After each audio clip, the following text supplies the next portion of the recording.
The sheriff's office in Franklin County, Virginia, revealed today that the gunman fired 17 rounds in his attack on a TV news crew on Wednesday. August 26, 2015. A quiet morning turned into national horror. Allison Parker, a rising star reporter, and Adam Ward, her cameraman, stood ready to deliver another morning segment by Smith Mountain Lake. It was supposed to be business as usual until gunfire broke out during their live broadcast. Here are 6 reporters who died on live TV. Allison Parker and Adam Ward were not just colleagues at WDBJ7 in Roanoke, Virginia. They were a team. Allison, the vibrant 24-year-old reporter, and Adam, her 27-year-old cameraman, started that morning like any other. They were on location at Bridgewater Plaza, excited to cover a tourism story about the 50th anniversary of Smith Mountain Lake. As Allison began her interview with Vicki Gardner, everything seemed routine. The typical energy and professionalism both had become known for on the morning news.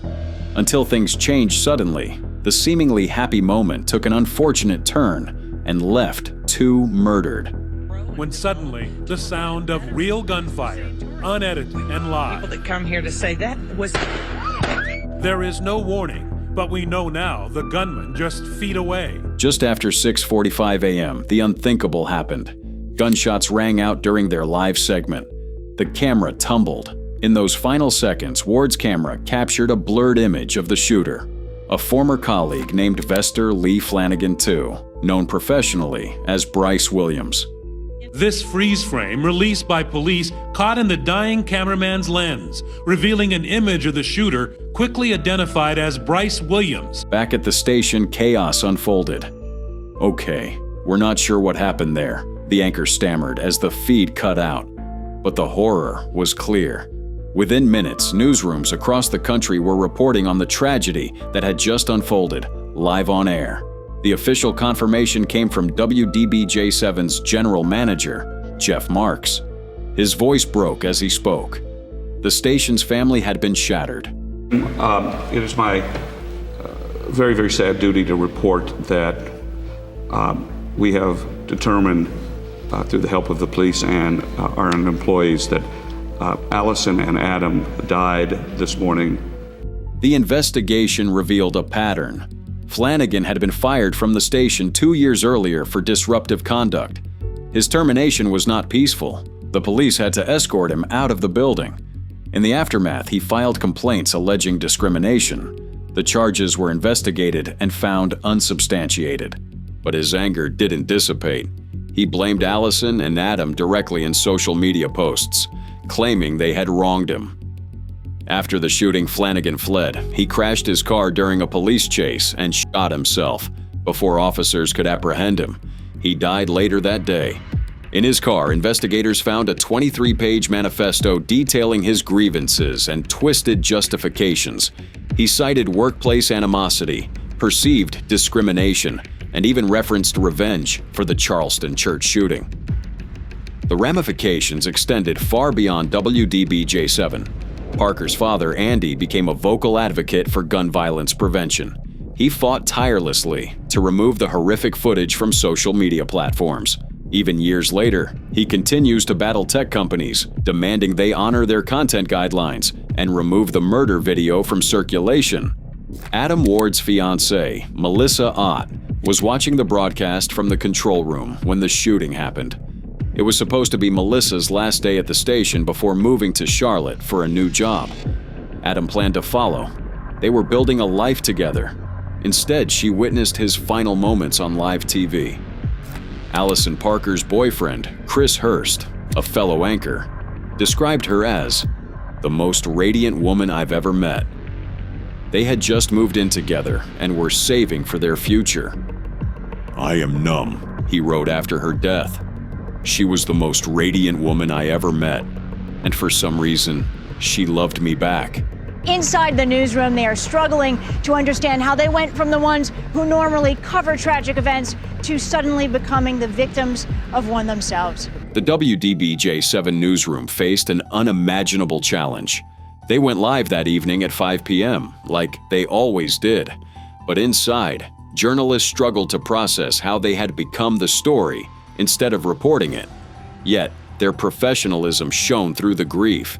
They told their story the best way they knew how, through honest, compassionate journalism.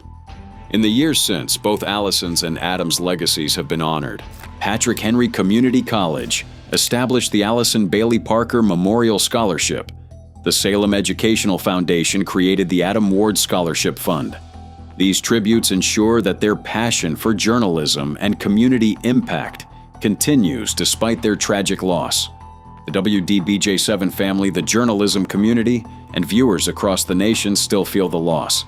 But through scholarships, advocacy, and the ongoing fight for responsible social media practices, Allison Parker and Adam Ward's voices continue to be heard, reminding us all of the precious cost of free press and the enduring power of the stories we tell. Allison and Adam's on-air murder left viewers horrified. The next story is just as shocking when a journalist was gunned down in the middle of a live report on the streets. Vecinos y familiares le dieron el lunes el último adiós al periodista Ángel Gaona, quien fue asesinado el domingo mientras cubría las protestas en Bluefields, Nicaragua. April 21st, 2018, Bluefields, Nicaragua. Ángel Eduardo Gaona, a veteran journalist and director of El Meridiano, was prepared to cover yet another day of unrest. The country was in turmoil, and anti-government protests had erupted over controversial pension reforms by President Daniel Ortega's regime. That same week, authorities had cut independent news broadcasts, pushing journalists like Gaona to rely on Facebook Live as their only means of reaching the public. What began as a routine documentation of protest damage quickly spiraled into tragedy. That afternoon, Gaona walked to a damaged ATM in Bluefields Main Square. His camera captured the broken glass, evidence of clashes between police and demonstrators. But the confrontations had ended. The square was relatively quiet, save for a police presence. Gaona's last broadcast shows him methodically documenting the damage, unaware of the danger lurking nearby. Suddenly, a single gunshot echoed through the square. Gaona's body collapsed. Blood streamed down his face as horrified bystanders rushed to help, their screams captured on his still broadcasting phone. His wife, Miguel Youth Sandoval, watched the horror unfold in real time from their home. She remembered thinking at first that he'd just fallen, until the blood began to flow. Their 14-year marriage, their 2 children, were ripped apart by a single bullet. The initial shock quickly turned to outrage. Gaona was more than just a journalist. He was a community fixture. El Meridiano, his regional news program, was a trusted source for Bluefields residents. His death sent a chilling message. Covering the protest was now a potentially deadly act. Within hours, the local police issued a statement blaming unknown elements for the shooting. But eyewitnesses told a different story. Journalist Hazel Zamora, who witnessed the incident, described how Gaona was surrounded only by police when he was shot, long after the protest had dissipated. Juan Carlos aseguró que al momento del suceso el jefe de la policía del municipio de Bluefields, Manuel Valle Correa, estaba entre 3 a 4 metros de donde estaba su hermano, por lo que presume que él sabe quién disparó. El señor Manuel Valle Correa. The Gaona family, especially his brother Juan Carlos, immediately pointed fingers at the national police. He even suggested that Valle Correa may have given the order to silence the journalist. As the investigation unfolded, the government quickly charged 2 young protesters with Gaona's murder. But serious doubts emerged almost immediately. Defense attorneys pointed out there were no fingerprints on the alleged murder weapon and no gunpowder residue on the accused. The trial, held in Managua rather than Bluefields, excluded independent media and human rights observers. Only pro-government outlets were allowed coverage. Despite the questionable evidence, both young men were convicted. But the international community, led by human rights observers, called the trial a sham. Even more suspicious, the 2 were released just a year later under a controversial amnesty law. While the government tried to close the case, the Gaona family and much of Bluefields refused to accept the official version.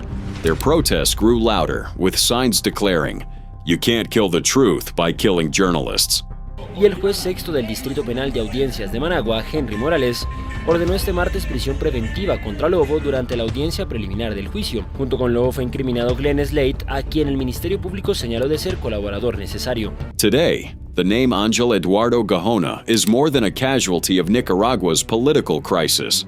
His death became a rallying point for press freedom and resistance against state violence. The international community, along with his family, continues to demand real justice. But justice seems elusive. The official narrative stands, while the real perpetrators remain shielded by power. The message was clear. Journalists covering the truth about the Ortega regime's repression face deadly consequences. Yet, Gajona's legacy endures. His reporting sparked a new wave of courage among independent journalists, while his family and community refused to let his story be buried by official lies. His voice, silenced by a bullet, now echoes louder than ever in Nicaragua's ongoing struggle for truth and freedom. Eduardo's final moments left his viewers in shock as the camera kept rolling. But the next story is even more disturbing. A reporter used a live broadcast to end her own life in front of her audience.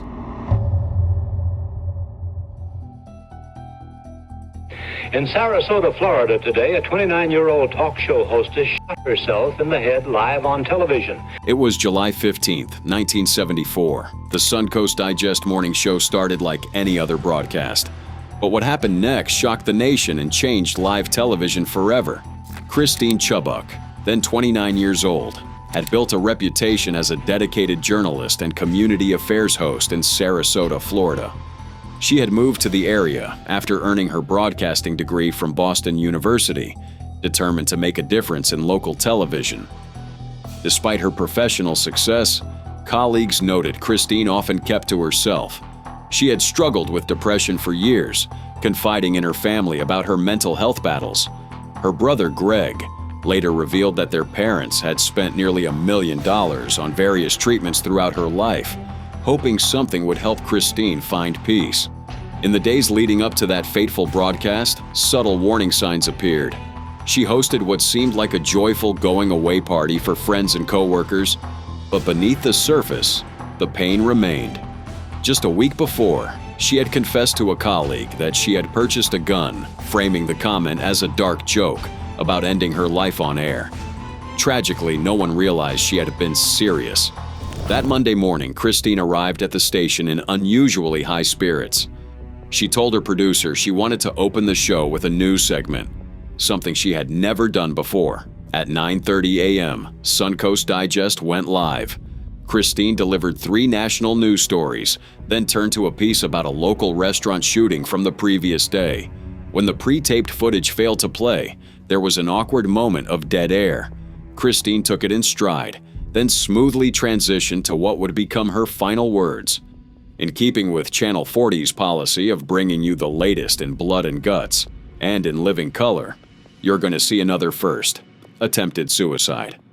After these final words, he calmly reached under her desk, pulled out a .38 caliber revolver, and ended her life on live television. The control room quickly cut to a black screen, then switched to public service programming. Some viewers thought it was a twisted stunt, while others immediately called the station and police. Christine was rushed to the hospital but passed away 14 hours later. In the aftermath, investigators found a prepared script on her desk detailing not just the news segment, but also a third-person account of her own attempted suicide. Her last lines were meant to be read by whoever took over the broadcast, listing her condition as critical. Christine's tragic act was more than just a personal cry for help. It was a searing indictment of the growing sensationalism in news media, a deliberate, premeditated statement about how violence and tragedy were becoming entertainment. Her death shocked the industry and sparked difficult conversations about mental health, workplace support systems, and the ethical boundaries of broadcast journalism. In the years since, her story has been explored in multiple films and documentaries, but no footage of the actual incident has ever been released. The master tape remained locked away, honoring her family's wishes and respecting the gravity of what happened that July morning. Christine Chubbuck's legacy was complex and deeply troubling. She became the first person to die by suicide on live television, forever changing how news organizations handled mental health concerns and live broadcasts. The next story is equally chilling. A radio host gunned down in the middle of his live program. Police say 57-year-old Juan Humalon was live streaming his home-based station on the southern island of Mindanao. Officers say an unidentified gunman entered the booth and fatally shot him. November 5th, 2023, 5:22 a.m., Calamba, Misamis Occidental. The morning air crackled with energy as Juan Johnny Walker Jumalon started his daily broadcast from his home studio. His trademark laughter and easygoing banter filled the radio waves. But that familiar warmth masked the danger lurking just outside his door. Jumalon had cultivated a loyal following with his blend of music, jokes, and positive vibes on 94.7 Gold Mega Calamba FM. His Facebook live streams reached over 2,400 dedicated fans, who tuned in regularly for their dose of morning entertainment. Unlike many journalists in the Philippines, Johnny Walker carefully avoided controversial topics. He focused on lighthearted content, relationships, and community events, delivering smiles instead of hard-hitting news. But that morning, two men appeared at his gate under the pretense of making a public announcement about lost belongings. Jumalon's staff, unaware of the impending danger, allowed them entry. One drew a .45 caliber pistol and threatened the staffer, while the other headed straight for the radio booth. Inside, Johnny Walker continued his broadcast, completely unaware of the danger approaching. The assailant entered the studio and fired 2 shots, one striking Jumalon's lower lip, the other hitting the back of his head. The attack was captured on both Facebook live stream and CCTV cameras. The chilling footage showed blood oozing from Jumalon's mouth as lively instrumental music played in the background. The gunman quickly grabbed Johnny Walker's gold necklace before fleeing with his accomplices on a waiting motorcycle. Despite his family's desperate rush to the hospital, Jumalon was pronounced dead on arrival at age 57. The news spread quickly across social media. The original Facebook live stream was deleted, but not before netizens had recorded and shared the footage widely. The broadcast that began with laughter and positivity ended in violence and tragedy. His widow, Jerabel, stated that her husband focused solely on entertainment and had received no threats. She believed the motive stemmed from a personal grudge rather than his work, citing a recent court victory over a land dispute connected to their radio station property. Police quickly launched an investigation, identifying at least 3 suspects, the 2 gunmen and a getaway driver. By November 6th, they released a composite sketch of one suspect. Misamis Occidental Police Director Colonel Dwight Monado revealed Jumalon had argued with 2 individuals over the land dispute just days before his death. The suspects were eventually charged with murder and theft.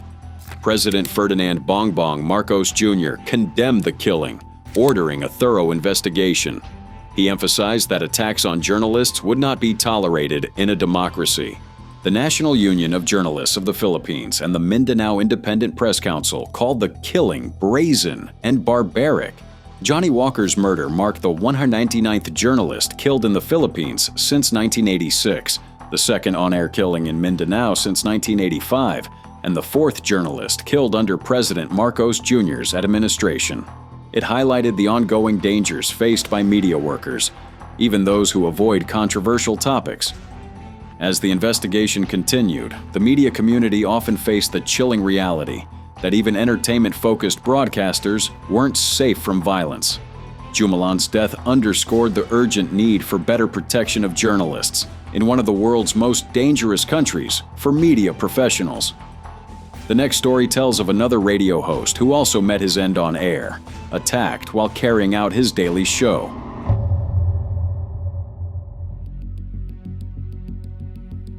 A radio presenter in Brazil has been shot dead live on air. Security forces in the town of Camocim have arrested 2 men suspected of fatally shooting Gleidson Carvalho.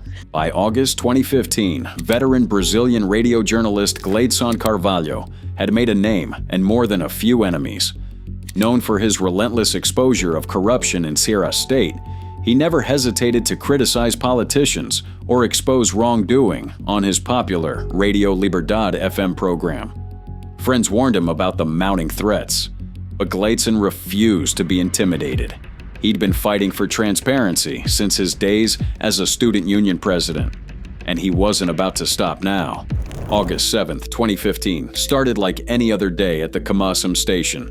Listeners tuned in as usual for Carvalho's noon broadcast. During a scheduled musical break, two men arrived at the radio's front desk, asking to place an ad. The receptionist let them in, unaware of their true intentions.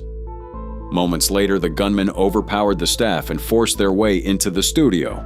They shot Carvalho 5 times, 3 in the head, 2 in the chest, while his program played live across the airwaves. A sound technician hiding under a table survived unharmed. But for Gleitzen Carvalho, the voices demanding justice went silent forever. The investigation moved quickly. Police identified the suspects almost immediately. Security footage from 3 days before the shooting showed 2 men, later identified as Tiago Lemos da Silva and Israel Marques Carneiro, loitering outside the radio station.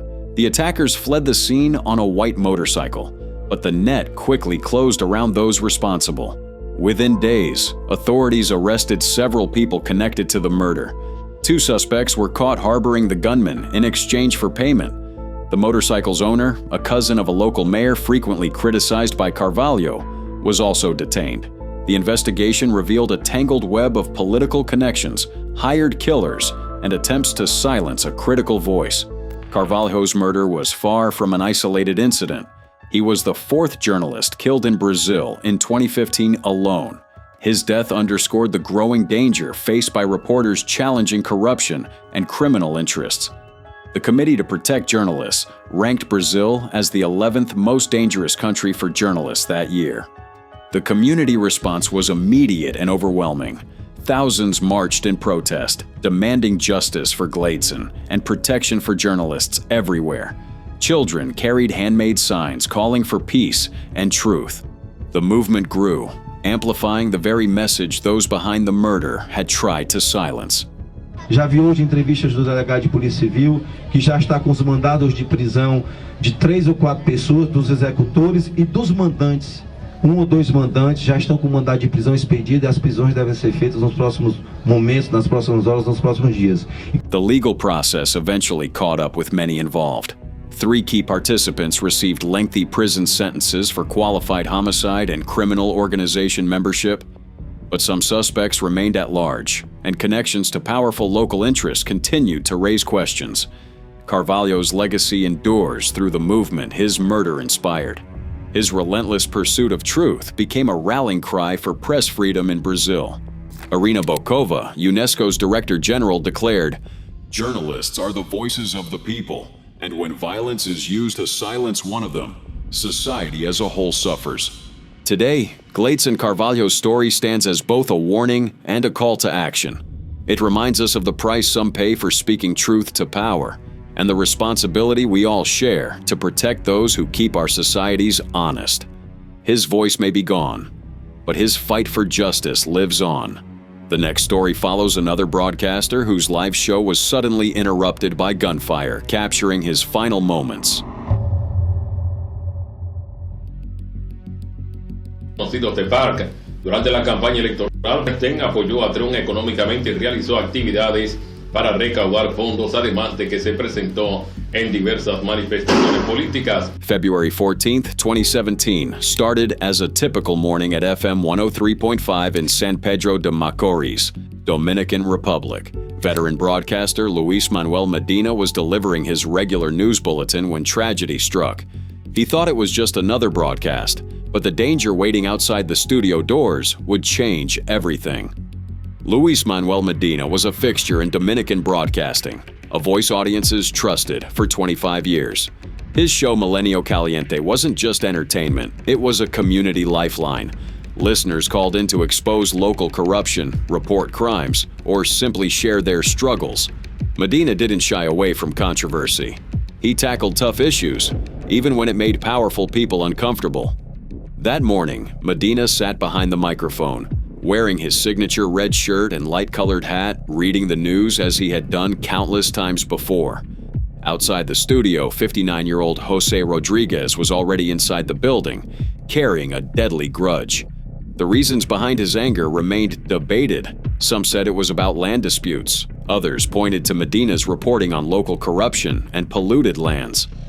But what happened next shattered the community. As Medina spoke on air, Rodriguez entered the adjacent office and shot co-producer Leonidas Martinez. The first shots echoed through the studio, captured on the Facebook live stream. Station Secretary Diana Garcia screamed, "Shots, shots, shots." Medina looked up, his eyes searching for the source of chaos. In those final moments, Medina's professionalism showed. Even as panic erupted, he kept broadcasting, his voice steady until Rodriguez entered the studio. The camera caught Medina's shock, his eyes widening as the gunman appeared. Multiple gunshots rang out. Medina flinched and then slumped forward onto his desk. The broadcast cut to static as the microphone stand fell. The entire attack lasted less than 2 minutes, but its impact rippled for years. Medina's death wasn't just another statistic, it was a direct assault on press freedom. The Dominican Republic had seen intimidation and threats against journalists before, but murder during a live broadcast was unprecedented. The crime scene told the story. Blood pooled on the tiled floor, shattered glass everywhere, and bullet holes marked the studio walls.